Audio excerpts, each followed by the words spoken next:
What comes to your mind when I mention the IMF? For most, it is just an acronym. But for me, there is only one figure that keeps surfacing: $1.4 trillion.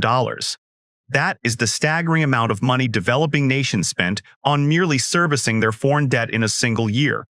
Note that this is just the interest. It does not even touch the principal amount. Interest payments alone amounted to more than $1 trillion. That is capital that could have built schools, roads, and hospitals. Instead, it vanished into the gleaming offices of creditors in Washington, London, and Paris. When a loan is given, repayment is logical. But that is only a fraction of the story. For every dollar of aid given to the global south, $14 leave through underpriced exports, overcharged imports, and profits repatriated by foreign investors. Over the past 6 decades, $62 trillion was drained, extracted from poor and developing nations and funneled into the banks and firms of the First World.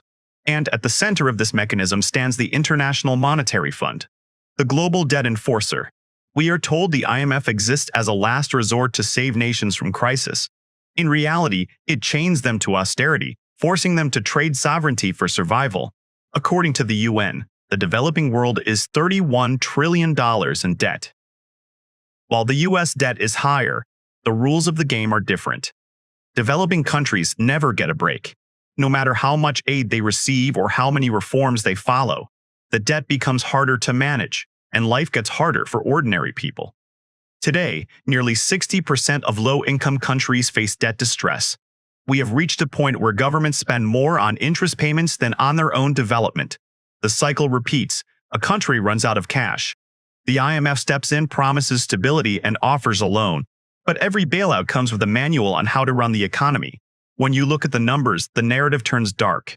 Independent evaluations found that countries under IMF programs grew far less than expected. Entire economies slowed down when they were supposed to be recovering. Meanwhile, the balance of power inside the institution tells its own story. Out of nearly 190 member nations, the United States holds a veto over every major decision. The global north possesses 9 times more voting power than the global south combined. It is officially a global institution, but essentially it is a boardroom run by the richest economies on Earth. This sounds very much like colonialism. Colonization never truly went away. Instead of armies, modern-day colonizers achieved control through debt, high interest rates, and policies written thousands of miles away. To understand this, we must look back. By the mid-20th century, nations were breaking free from colonial rule. Between 1945 and 1960, countries across Asia and Africa declared independence. But freedom on paper does not fix what centuries of extraction destroyed. The borders they inherited were random lines drawn in European offices. Tribes were split, rivals forced together, and economies hollowed out. Defenders of colonization claimed powers invested in infrastructure. But the railways and roads they built mostly led only to ports. They were not building nations. They were creating efficient chutes to extract resources. When independence came, the colonizers left behind debt and division. What do you do when your country is broke before it begins? You borrow. This is where the IMF enters. Its founding dates back to 1944 at Bretton Woods. Delegates gathered to rebuild a post-war world. The mastermind was Harry Dexter White, a man who rose from a poor immigrant family to become a principal architect of the global financial system. By the war's end, he held a blueprint that would steer the fates of nations for generations. Initially, the IMF had good intentions. It was meant to offer short-term loans to stabilize currencies. Temporary was the key word, but temporary reached into decades. By the 1970s, the global economy turned upside down. Developing nations borrowed heavily to stay afloat. By the 1980s, a perfect crisis formed. The IMF stepped in with promises of recovery, but the deal had changed. These new agreements came with heavier chains called structural adjustment programs, reforms that promised stability but delivered submission. Governments began shaping budgets around IMF demands rather than their own priorities. This was the birth of the debt trap. To access funds, governments were told to devalue currencies, cut public spending, and privatize state-owned enterprises.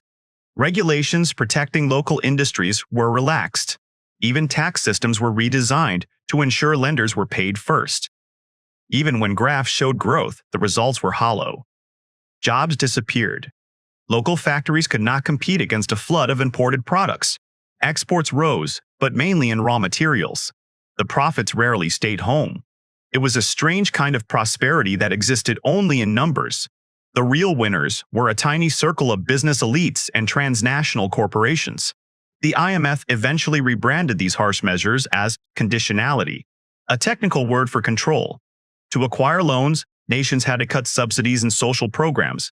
If you missed a target, the next payment was frozen. With each new condition, the IMF's control deepened. Rights were sidelined, inequality grew, and poverty spread. Take Zambia. Between 2018 and 2021, debt repayments jumped to 38% of the national budget. Funding for healthcare and education collapsed. The more governments pay creditors, the less they invest in their people. The IMF has undergone mission creep. It now tells countries how to write their laws. Nowhere has this been felt harder than in Africa. The bitter truth is that there are almost twice as many Africans living in poverty today than decades ago.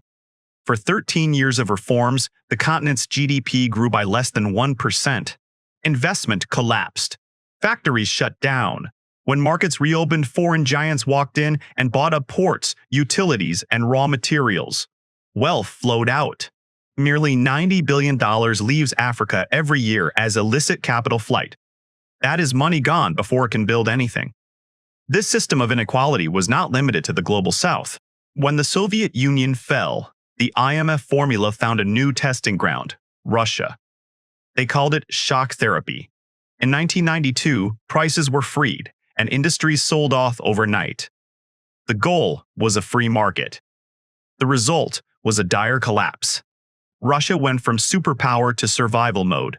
Poverty skyrocketed. Life expectancy dropped. Factories that fed millions shut down. As the economy burned, a few men got rich picking through the ashes, buying oil and steel for pennies. This is how oligarchs emerged. Zambia faced a similar playbook. Its copper mines were privatized under IMF pressure. The state sold its mines for a fraction of their worth. Multinational corporations moved in with tax exemptions. Zambia, a top copper producer, earned less from exports than Chile did from similar output because the profits flowed overseas. Argentina followed the same script in the 1990s. Privatization brought a short influx of cash, followed by a crash.